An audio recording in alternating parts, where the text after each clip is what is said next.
Dovetail Games always seems to have frequent remakes of all their games, with the Train Sim World franchise being their most iconic. The running trend for this game is to make a new version every 2 years with new stuff. In 2018, they launched the accurately named Train Sim World 2020, and in 2020 they released Train Sim World 2.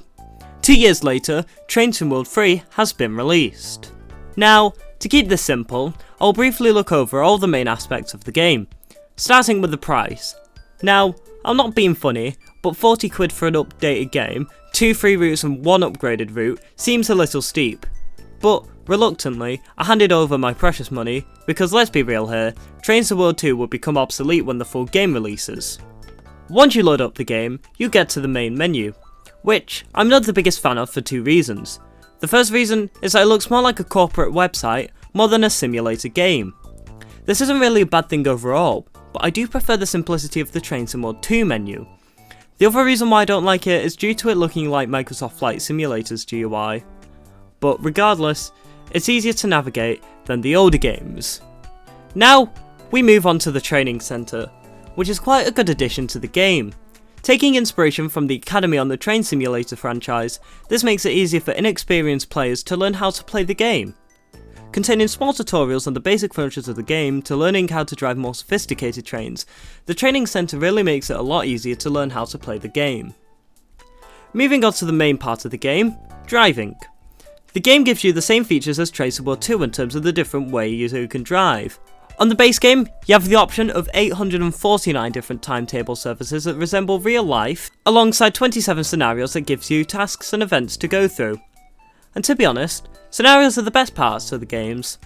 You'll be able to drive through storms and maintenance, and deal with power issues and high traffic.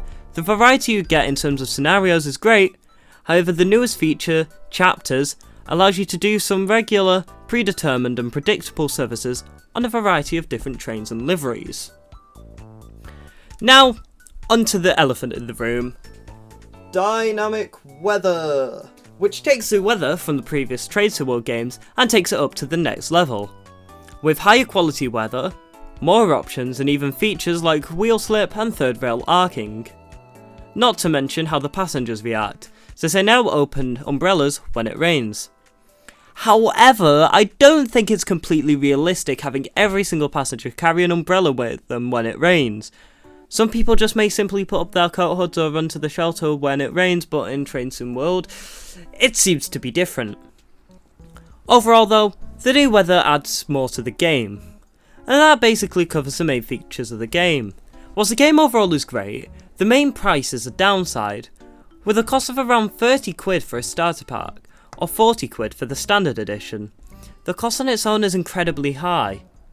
So, to put it simply, if you want the general Train Simulator experience, then just buy Train Simulator for £15.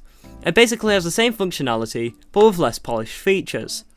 However, if you do want the weather, the routes and the features, it may be worth waiting for a sale.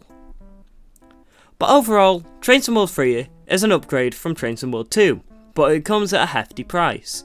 The quality and variety you get is amazing, and the routes that come in the future will hopefully keep the same quality at a more affordable price. Overall, I'll rate this game a 7 out of 10. Anyway, that's it for this video. If you did enjoy it, then make sure to like and subscribe, and I will see you in the next video. Goodbye!